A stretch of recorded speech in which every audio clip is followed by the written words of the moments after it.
Baik, terima kasih atas waktu dan kesempatan yang telah diberikan kepada kelompok kami. Kami dari kelompok 5 akan membahas materi tentang simple future tense dan future continuous tense. Nah, di sini saya akan menjelaskan tentang simple future tense. Nah, simple future tense ini merupakan bentuk tenses yang digunakan untuk menunjukkan atau menjelaskan suatu kegiatan atau peristiwa yang akan terjadi di masa yang akan datang atau future. Nah, simple future tense ini menggunakan kata will atau shall dan be going to. Yang keduanya sama-sama menyatakan peristiwa di masa yang akan datang, akan tetapi keduanya mempunyai fungsi tersendiri. Oke, selanjutnya yaitu tentang rumus simple future tense. Nah, di sini ada 3 pola kalimat, yaitu positif, negatif, dan kalimat tanya. Nah, pada pola kalimat positif, rumusnya yaitu subject plus will plus verb 1 plus object, atau subject plus to be plus going to plus verb 1. Dan pada pola kalimat negatif, rumusnya adalah subject plus will plus not plus verb 1 plus object, atau subject plus to be plus not plus going to plus verb 1. Dan pada pola kalimat tanya, rumusnya adalah will plus subject plus verb 1 plus object, atau to be plus subject plus going to plus verb 1. Oke, sekarang kita akan masuk pada contoh kalimat simple future tense. Yang pertama, contoh simple future tense pada kalimat positif. I will go to school, atau aku akan pergi ke sekolah. Contoh yang kedua, my father will buy a new car. Ayahku akan membeli mobil baru. Contoh yang ketiga, Sean is going to watch TV. Sean akan menonton televisi. Selanjutnya adalah contoh simple future tense pada kalimat negatif. Rose will not write a letter, atau Rose tidak akan menulis surat. Contoh yang kedua, my brother will not play basketball. Kakakku tidak akan bermain basket. Contoh yang ketiga, I'm not going to go to the park. Aku tidak akan pergi ke taman. Terakhir, contoh simple future tense pada kalimat interrogatif atau kalimat tanya. Contohnya, will you come to the party? Apakah kamu akan pergi ke pesta? Contoh yang kedua, will she play a guitar? Apakah dia akan bermain gitar? Dan contoh yang ketiga, is he going to adopt the cat? Apakah dia akan mengadopsi kucing itu? Nah, itulah contoh dari penggunaan kalimat simple future tense.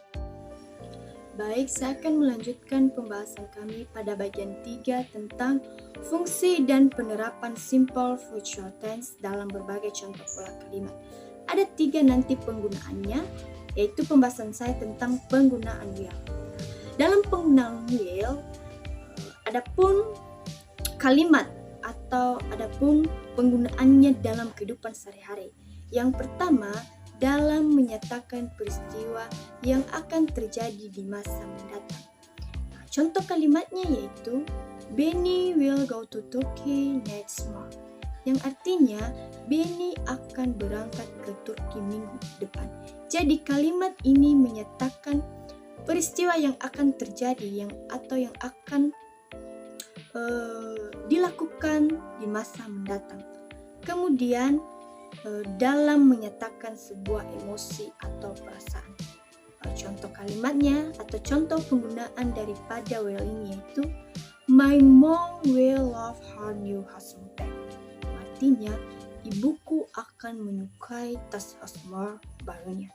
Jadi kalimat ini menyatakan emosi ataupun perasaan yang ada di sekitarnya di waktu yang akan mendatang. Kemudian yaitu dalam memprediksi kejadian di masa depan. Contoh penggunaan kalimatnya yaitu yang pertama, it will rain tomorrow, yang artinya besok akan hujan. Jadi kalimat ini memprediksi kejadian ataupun keadaan yang akan terjadi besok, lusa, ataupun minggu-minggu depan. Kemudian mengundang atau mengajak orang lain. Contoh kalimatnya yaitu Will you marry me? Kalimat ini mengajak seseorang untuk menikah. Jadi, kalimat will ini juga dapat digunakan dalam mengajak orang lain ataupun dalam mengundang seseorang.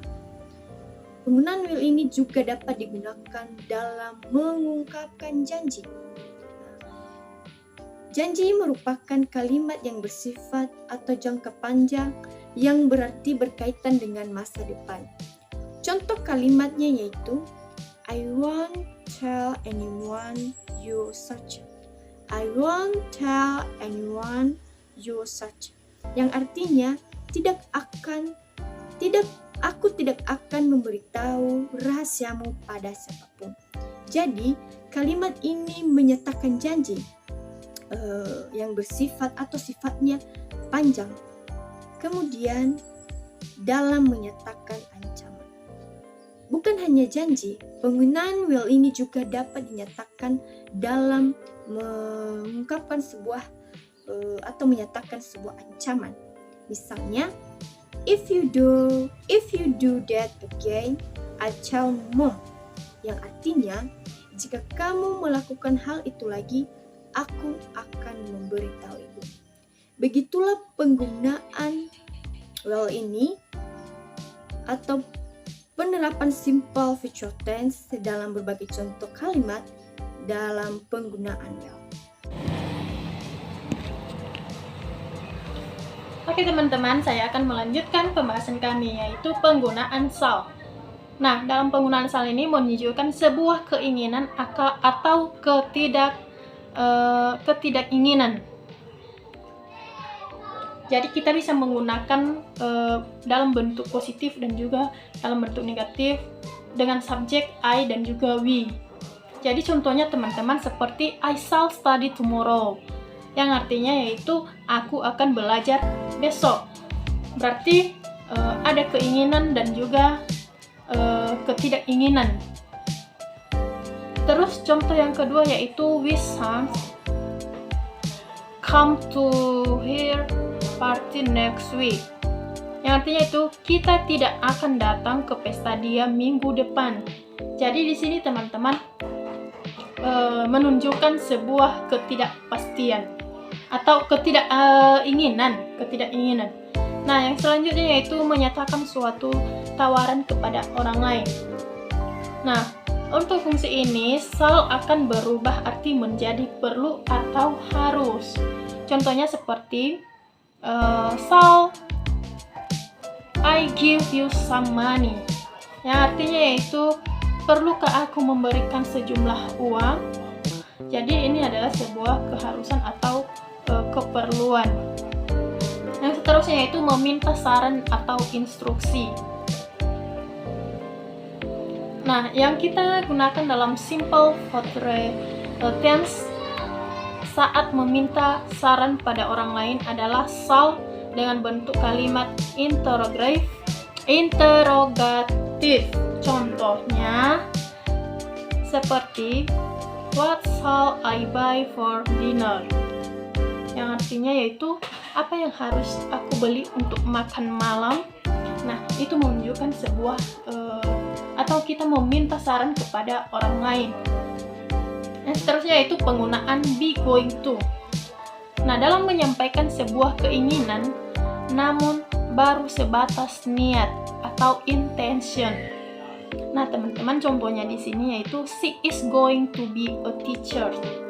Yang artinya yaitu dia akan menjadi guru. Terus yang keduanya, contoh kedua yaitu I am going to his birthday party next month. Artinya itu aku akan pergi ke pesta ulang tahunnya bulan depan. Jadi teman-teman, dalam penggunaan be going to ini ada yang hanya sebatas niat saja.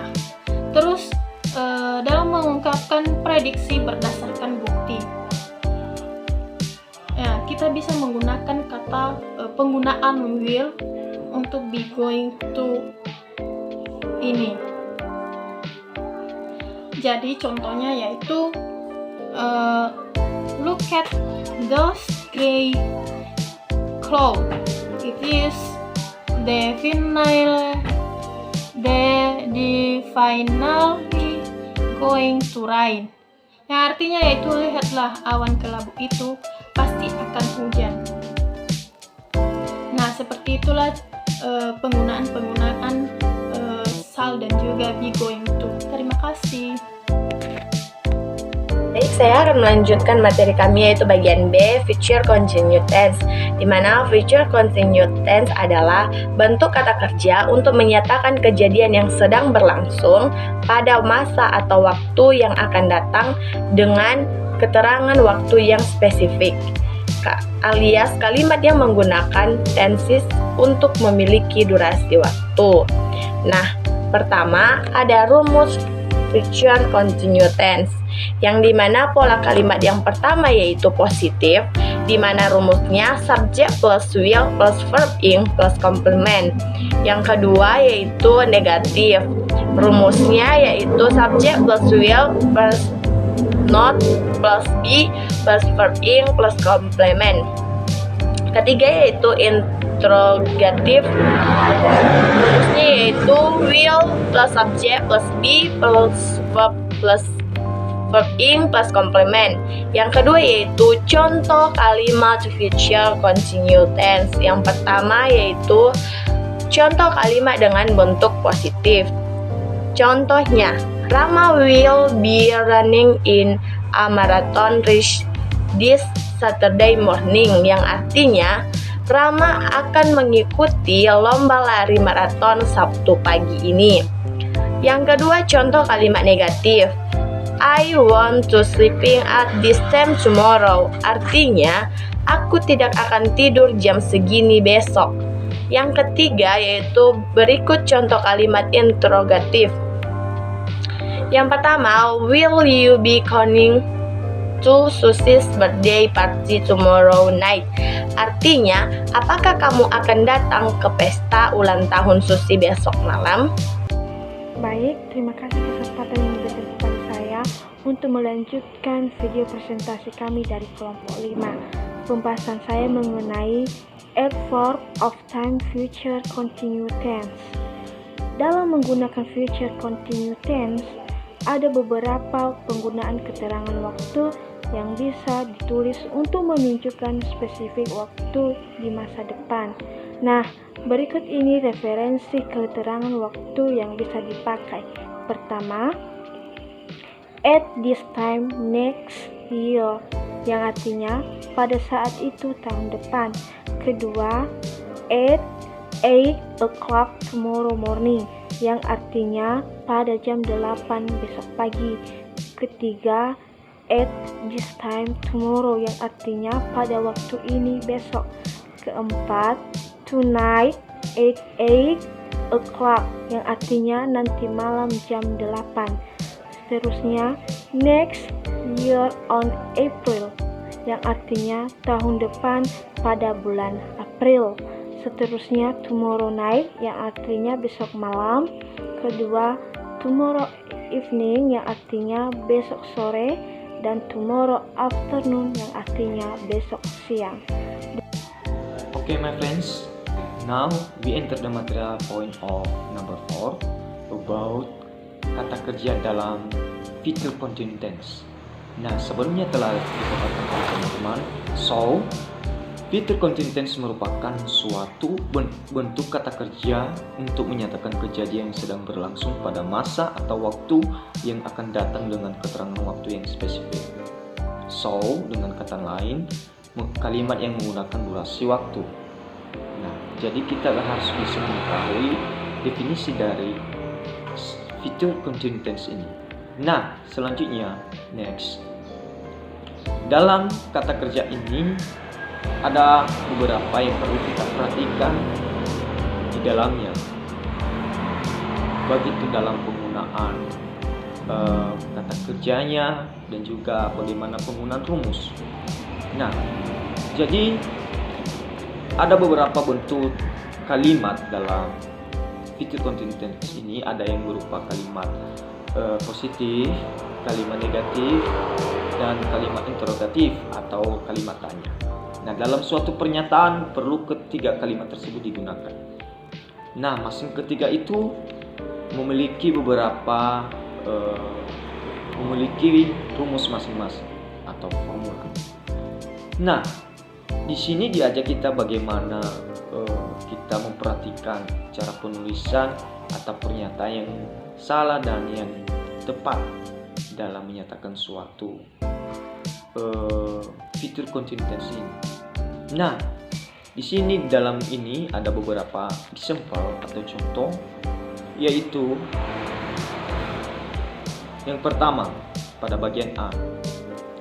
Pada bagian A itu menyatakan sesuatu pernyataan yang salah, dan yang kedua itu pernyataan yang benar. So, dalam kata kerja dalam future continuous tense ini yang digunakan dalamnya itu hanyalah action verb, dynamic verb, namun yang tidak bisa dipakai itu static verb. Nah, perlu kita hati-hati dalam penggunaan kata kerja tersebut.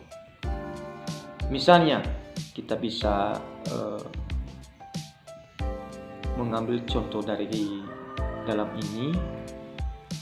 Misalnya pada bagian A dan bagian B, itu masing-masing pernyataannya itu ada yang salah, ada juga yang benar. Dan perlu kita tahu arti dari action verb ini adalah suatu kata kerja untuk menggambarkan suatu aktivitas atau tindakan atau kejadian. Contohnya berjalan, menulis, dan lain-lain. Sedangkan kalau static verb itu adalah kata kerja statis yang menggambarkan kejadian dan keberadaan seperti mengetahui, menjadi, etc. atau lain-lain. Namun, dalam penggunaan kata kerja statis ini, rumusnya yaitu will plus be plus present participle dengan static verb yang akan menjadi kurang tepat. Nah, di sini sudah dikatakan bahwa kurang tepat penggunaan static verb. Langsung saja kita masuk pada contohnya. Misalnya, when the leaves fall tomorrow, summer will be seeming like a distant memory. Artinya, saat daun berguguran besok, musim panas akan tampak seperti kenangan yang jauh. Nah, sedangkan pada bagian B, when the leaves fall tomorrow, summer will seem like a distant memory. Artinya, ketika daun jatuh besok, musim panas akan tampak seperti kenangan yang jauh. Dari kedua kalimat tersebut memang sama artinya, cuman dalam kalimat tersebut ada beberapa penambahan rumus atau komponen tambahan, yaitu pada bagian A itu menyatakan dengan kata kerja statistik, berbeda dengan pada bagian B itu tidak menggunakan statistic verb. Jadi perlu kita hati-hati atau kita perhatikan untuk penggunaan kata kerja future continuous tense ini. Nah, lebih spesifiknya itu jangan kita pakai static verb lagi. Yang perlu kita pakai itu adalah action verb and dynamic verb. Jadi biar kata kerja yang akan kita nyatakan itu akan tepat. Jadi kira-kira begitulah maksud dari kata kerja dalam future continuous tense ini, teman-teman, dan cara penggunaannya. Demikian. Baik, saya akan melanjutkan penjelasan materi kami, yaitu interrupt action in the future. Fungsi dan kegunaannya ialah menunjukkan kejadian mana yang sedang berlangsung di masa depan ketika ada kejadian lain yang juga terjadi di masa depan. Contohnya yaitu, my mom will be calling you at 8 o'clock tomorrow morning. Artinya, ibuku akan menelepon kamu pada besok 8 pagi. Kemudian, make polite inquiries about someone's plans without wishing to influence those plans. Fungsi dan kegunaannya ialah mengajukan sebuah pertanyaan dengan sopan dan formal yang bertujuan untuk mengetahui informasi atau untuk mengetahui rencana seseorang tanpa mempengaruhi rencana itu. Contohnya ialah, will Carla be coming home? Artinya, apakah Carla akan datang ke rumah? Kemudian, future continuous is used to predict the future. Fungsi dan kegunaannya yaitu untuk memprediksi atau menduga tentang kejadian di masa yang akan datang. Contohnya, don't go wrong there now, the baby will be sleeping. Artinya, jangan pergi ke sana sekarang, bayinya akan tidur. Kemudian yang terakhir yaitu current events are still continue in the future. Fungsi dan kegunaannya ialah merujuk ke kejadian yang sedang terjadi saat ini dan sepertinya akan berlanjut di masa depan. Contohnya yaitu, in an hour I will still be ironing my clothes. Artinya, dalam 1 jam aku masih akan menyetrika pakaianku. Demikian, terima kasih.